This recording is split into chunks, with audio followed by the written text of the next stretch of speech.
মোৰ শ্ৰদ্ধাৰ আৰু মৰমৰ শুভাকাংক্ষীসকল, আজি আপোনালোকৰ মাজলৈ পুনৰ অন্য এটা ভিডিঅ' লৈ আহিছোঁ আৰু সকলোকে মোৰ ভিডিঅ'লৈ স্বাগতম জনাইছোঁ। মোৰ আগৰ পুৰণা অংগনবাড়ী কেন্দ্ৰটোৰ চাৰিওফালে মই কিছুমান প্ৰয়োজনীয় গছ-গছনি লগাইছিলোঁ। তাৰ ভিতৰত এয়া কাজি নেমু গছ। আজি গছজোপা ডাঙৰ হ'ল, এয়া গছত ফল লাগিছে।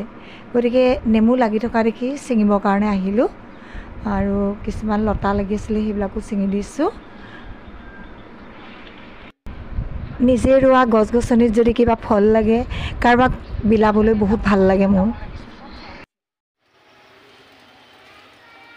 নিজে কৰা বস্তুটো ভাল লাগে ন, অনিষ্ট কৰিলে বেয়া লাগে।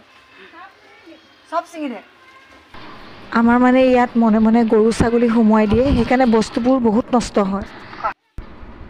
এই টেঙাজোপা চাওকচোন, পুৰণা লেট্ৰিনটো টিঙৰ ওপৰত গোটেই মানে হাউলি গ'ল আৰু টিঙৰ ওপৰতে টেঙাবিলাক এতিয়া লাগি আছে। আমাৰ পূৰ্ণিমা এইবিলাকত স্মাৰ্ট, তাই ছিঙিছে বহুত কষ্টৰে।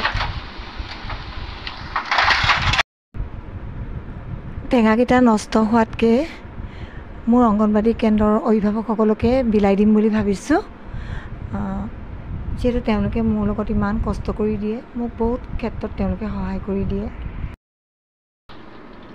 গৰমৰ দিনকেইটাত টেঙা বহুত প্ৰয়োজন, যিহেতু চৰবত বনাই খাব পাৰি আৰু টেঙা চৰবত বনাই খালে গাটো শীতল হৈ যায় আৰু পেটৰ কাৰণেও টেঙা বহুত ভাল। মোক এগৰাকীয়ে সুধিছিলে, বাইদেউ টেঙা বিকিব নেকি, আপোনাৰ স্কুলৰ পিছফালে লাগি আছে। মই ক'লোঁ নিবিকোঁ দেই, কেতিয়াও নিবিকোঁ। মোৰ ঘৰত টেঙা আছে, সেইবোৰ বিকোঁ, কিন্তু স্কুলৰ টেঙাখিনি মই মোৰ অভিভাৱকসকলকে বিলাই দিম। এইফালে আমাৰ পূৰ্ণিমাই কিমান বুদ্ধি খটাই টেঙা ছিঙি দিছে, দেখিছেনে নাই?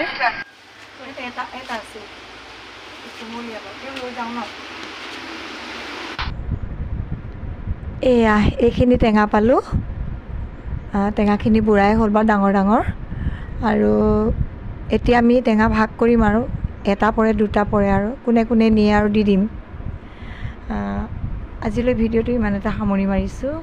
আপোনালোকে ভাল পালে নিশ্চয় লাইক কমেণ্ট কৰিব বুলি আশা কৰিলোঁ। সকলোলৈ পুনৰ ধন্যবাদ জ্ঞাপন কৰিলোঁ।